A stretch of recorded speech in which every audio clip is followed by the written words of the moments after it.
Alors, bonjour. Selon moi et mon ami, Zakiel, et pas mal tout le monde, dans la vie courante, on a tous un but. Un On a un rêve, un rêve. but. On a un objectif qu'on veut atteindre. Ouais. Ou autre chose encore. Mais je pense qu'il y a beaucoup de personnes dans le monde, et certains d'entre vous, ont une envie différente de découvrir de nouvelles choses, de nouveaux paysages, de, De nouveaux types de de nouvelles types de nourriture. nourriture, traditions, culture et d'autres encore. Nous sommes en accord que tout le monde a une destination de rêve. Nous avons un endroit que nous aimerions tout aller. Beaucoup aller et que on va vous Ouais. en parler. Alors, notre destination de rêve est L'île l'île de Samoa. Samoa. Désolé pour la qualité de l'écran, mais dans le fond, l'île Samoa, c'est un petit endroit calme d'environ 1900 habitants dans les derniers résultats qu'on a regardés sur Wikipédia. 1990 000. En 2021, excusez-moi, j'ai mal dit. Puis ils sont simples, adorables, souriants, accueillants, sont décontractés, très attachés. C'est des personnes qui ont un style de vie plutôt assez relax, pas mouvementé, on va dire. Et bien que l'anglais soit la langue officielle, leur langue, le samoan, est aussi utilisée et maintenue parce que c'est une langue traditionnelle et il faut toujours conserver ça. Bien sûr, au Samoa, il y a une capitale. La capitale se nomme Apia. Elle contient environ 36 000 habitants. On les surnomme les Apiens. Sa superficie est de 60 km². Dans le fond, Apia, ça a commencé dans un tout petit village de 1800. En 1800. Ça a été créé Ouais, en 1800. vraiment longtemps avant Jésus-Christ, mais avant que ça soit appelé Apia, ça soit en 1800. Mais la ville, le village, c'était en 1000 années avant Jésus-Christ. Ouais. Il y avait environ 300 à 400 habitants à ce moment-là. Là. Puis bien sûr, dans cette merveilleuse capitale-là, il y a beaucoup de monuments, mais dont le principal monument, la cathédrale d'Apia. La cathédrale d'Apia. Alors, les îles Samoa ont plutôt un type, comme vous voyez ici, c'est plutôt un type équatorial qui... Désolé, juste parce que j'ai... Ah non, c'est bon. Plutôt équatorial, ce qui veut dire chaud, humide, pluvieux tout au long durant l'année. Fait que ça va changer. Ça ressemble pas vraiment au Québec avec les hivers froids et les étés chauds qu'on a ici. Puis mettons, il y aura un pic de pluie qui va monter de décembre à mars, me semble. Fait que si vous voulez aller aux îles Samoa, ça serait vraiment parfait de mai à septembre. Puis il faut faire attention aussi de bien planifier parce que des fois, il y a des fréquents ravages de cycles tropicaux. C'est même comme ça que la ville a été créée. Là. Pourquoi?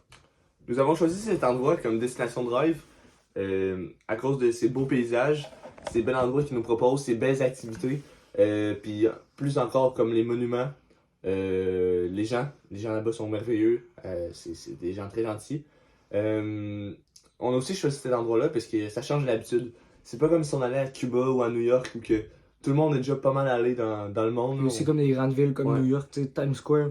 On C'est connaît Times pollué. Square parce que pollué, populé, beaucoup de personnes. Fait que c'est ça qu'on veut changer.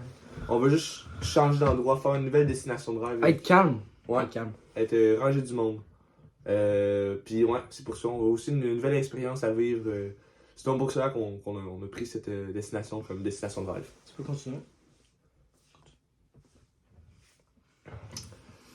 À Samoa, il y a un sport très très très connu qui se nomme le Kiritiki. Kiritiki. Qui est un dérivage un peu du cricket. Ouais, Je vous laisse Jérémy expliquer. C'est un sport emblématique là-bas là, qui est, comme mon ami Zakiel l'a dit, une forme de cricket qui est origine du Samoa, ça aussi.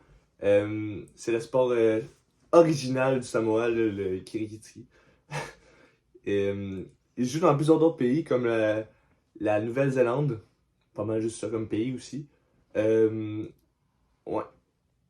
Philippines, etc. Puis aussi, qu'est-ce qui va être différent du bâton de Kirikiti, qu'on appelle, je pense, c'est la basse, me semble, ou quelque chose comme ça. Ce qui va être différent du bâton de cricket, c'est qu'à place d'avoir une face avant, une face arrière, Il y a 3 faces. il y a 3 faces. Alors, un triangle. Tout simplement un triangle. Comme une feuille de palmier. Là. Une feuille de palmier. Pour ce sport, ils font une équipe. Puis l'équipe est environ de entre 8 et 10 joueurs par équipe. Puis il n'y a pas vraiment de façon de perdre. Les parties de Kiritikiti peuvent durer plusieurs jours par partie. Puis sont souvent accompagnés de chants, de joie, de fêtes en fait. Comme qu'on retrouve un peu dans les... Ça ressemblait pas mal à l'ambiance des parties de baseball qu'on a ici au Québec. Juste qu'il va y avoir un peu moins de personnes parce que c'est moins peuplé là-bas, puis il y a moins de personnes qui vont voir. C'est pas comme si... On pourrait comparer ça un peu avec Montréal et, mettons, les expos, comme à l'ancienne. Alors, je laisse continuer. Il y a eu des compétitions de ce sport-là. La première Coupe du Monde a été faite en 2001 à Anderson aux États-Unis. Puis ça s'est bien déroulé, ça s'est très bien déroulé. Ils ont été vainqueurs. C'est pour ça qu'on aimerait bien aller regarder ça, parce que d'un, moi, baseball, j'ai pas vraiment regardé ça. Cricket non plus, j'ai jamais vu ça. Fait que ce serait une expérience d'aller vivre ça. Fait que ça tombe bien. Alors, 2 secondes, juste passer ça. Alors, il y a aussi diverses activités qu'on veut faire. Donc, regarder une partie de cricket, comme il va y avoir ici le Tusoa Ocean Trench. Qu'est-ce qui. C'est. Ah, désolé. Il y a aussi le Tusoa Ocean Trench qui est un trou, un gigantesque trou formé par la nature, comme un peu un cratère de météorite, mais qui a été fait de... C'est un gouffre environ de 30 mètres de profondeur qui a été formé par de la lave qui s'est écoulée avant sur la côte d'île d'Opulu. On voudrait vraiment y aller parce que c'est naturel, on peut aller se baigner aussi dedans, fait que ça a l'air vraiment le fun. On peut faire de la plongée aussi, fait qu'on peut regarder. Je pense qu'il y avait des petits poissons, des choses comme ça, assez intéressant à regarder. Il y a aussi le Giant Clam Sanctuary qui est une moule géante dans le fond. Puis elle est colorée, comme vous voyez ici, elle est bleue à l'intérieur. Une autre chose naturelle qu'on aimerait avoir. Parce que c'est pour ça qu'on veut aussi aller aux îles Samoa, parce que ça change de l'ordinaire, des choses qu'on n'a jamais vues de type naturel. Pas on pourrait aller manger dans un restaurant. Il y a aussi le Alofaga Balls, qui est simplement des jets naturels sous l'eau, qui va s'expulser vers le ciel, qui va donner environ une longueur de 15 mètres jusqu'à 21. Alors, ça va être ça. Il y a aussi des vagues de surf bien pour commencer à apprendre et pour les experts aussi. J'ai regardé des vidéos pour me renseigner. Ça serait une belle activité qu'on aimerait faire. C'est situé aussi juste à 45 minutes d'Apia, alors ça se fait assez facilement.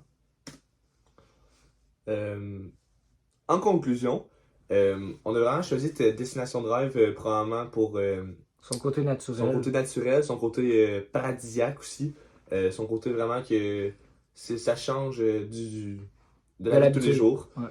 Euh,